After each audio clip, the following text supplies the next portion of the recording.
Hello friends, welcome back to my YouTube channel. Today I will tell you how to use basic modals in sentence. Spoken English की second video है और हम English सीखने की practice कर रहे हैं। किन किन चीज़ों का यूज होता है इंग्लिश बोलने के लिए, वो चीज़ें हम पढ़ रहे हैं। तो ये मैं आज लेके आया हूँ बेसिक मॉडल्स वर्ब्स। अब इनमें धीरे धीरे हमारी 12 मॉडल्स वर्ब हैं, तो हम धीरे एक एक करके सबको समझेंगे और इनकी हेल्प से गाइस हम लोग जो है इंग्लिश बोल सकते हैं, समझ सकते हैं।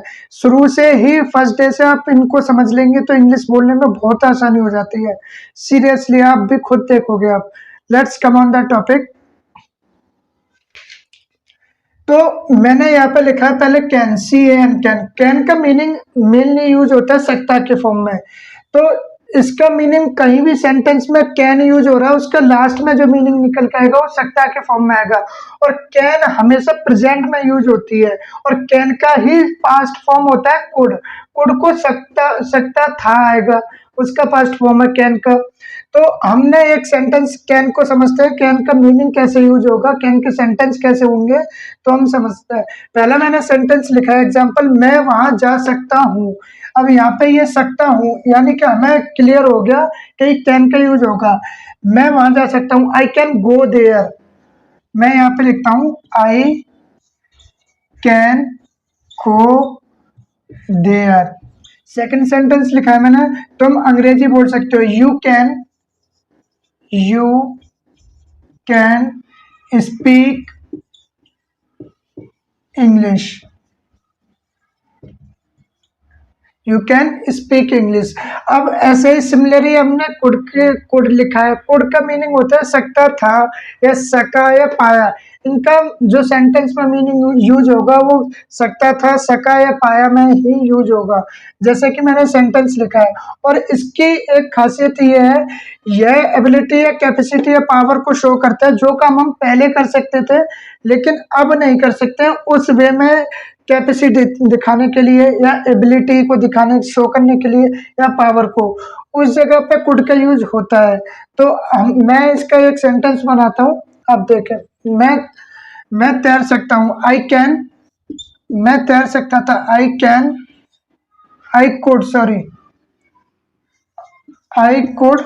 स्विम।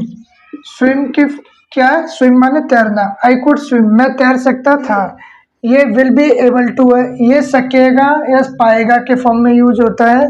जैसे कि मैं अंग्रेजी बोल सकूंगा या पाऊंगा फ्यूचर के लिए।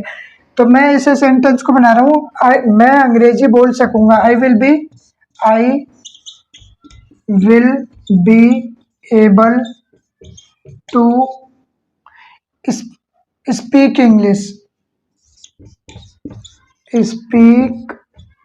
इंग्लिश। मैं अंग्रेजी बोल सकूंगा। आप वहां जा पाओगे, you will be able to go there.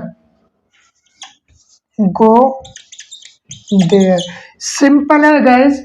इनमें आप इन्हें यूज करके इंग्लिश बोल भी सकते हो, समझ भी सकते हो, क्योंकि ये मॉडल्स होती हैं और ये 12 है और एक एक करके हम सबको सीख रहे हैं। अब आता है शुड का फॉर्म। शुड का मेनली यूज होता है चाहिए के सेंस में, किसी को सलाह देने के लिए ये यूज किया जाता है। जैसे हम बोलते नहीं है, आपको ये करना चाहिए, आपको ये वो करना चाहिए, आपको ये करना चाहिए, आपको ये नहीं करना चाहिए। तो मैं जैसे बोलता हूँ आपको अंग्रेजी बोलनी चाहिए, यू शुड स्पीक इंग्लिश। मैं बोलता हूँ आपको सेंटेंस बनाने चाहिए, यू शुड मेक सेंटेंसेस। तो ये चाहिए के सेंस ऐसे, जैसे मैं आपको अंग्रेजी बोलनी चाहिए, you should speak English. You should speak English. आपको अंग्रेजी बोलनी चाहिए, तुमको वहां जाना चाहिए, you should go there. You should go there.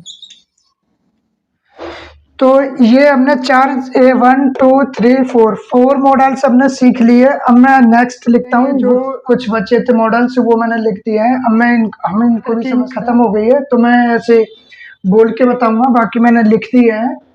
तो मस्ट यूज होगा ही चाहिए, मतलब एक चाहिए शुड था और शुड का ये दूसरा पार्ट, मतलब यू मस्ट डू दैट, आपको ये काम करना ही चाहिए। You should must speak English, आपको इंग्लिश बोलनी ही चाहिए, मतलब ही चाहिए का सेंस आएगा इसमें। और एक एक है ये you you out to, out to, ये आउट टू जो है ये शुड की तरह यूज होता है चाहिए। आप चाहे शुड यूज करिए, आप चाहे आउट टू यूज करिए, दोनों का मीनिंग सेम ही होता है। अब आता है हैज टू या हैव टू, इसका मीनिंग लास्ट में आएगा पड़ता है।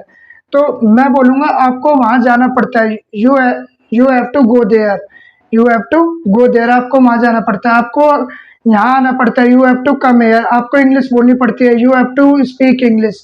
तो हैव टू का यूज करेंगे प्लूरल फॉर्म में, हैज टू का यूज करेंगे सिंगुलर फॉर्म में। जैसे कि वहाँ यहाँ उसको यहाँ आना पड़ता है, he has to come here, he has to come here. और जैसे ही तुम्हें काम करना पड़ता है, you have to do that work. Had to का मीनिंग होता है पढ़ता था, मतलब पास्ट में। हैज टू हैव टू पढ़ता है प्रेजेंट में, हैड टू यूज होगा पढ़ता था यानी पास्ट में। मुझे अंग्रेजी बोलनी पड़ती थी, I had to speak English. मुझे आ, मुझे पढ़ना पड़ता था, आई हैड टू स्टडी। तो ये आपको वहां जाना पड़ता था, you had to go there. तो ये हो गया हैड टू। अब आ गया will have to. Will have to यानी पढ़ेगी, you will have to speak English.